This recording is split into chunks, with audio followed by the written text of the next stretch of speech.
Trudy? Ik heb niks te zeggen. Nee, maar dat is je beste vriendin. Ik zou willen hè, dat iedereen mij gerust laat.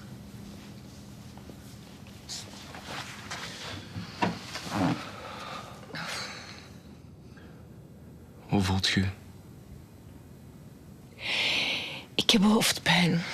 Oké, moet ik Leen bellen of zo? Dan kan hij iets voorschrijven. Als jij nu eens 5 minuten in uw mond zou houden, hè, dan zou alleen niks moeten voorschrijven, want dan had ik nu niet zo'n hoofdpijn.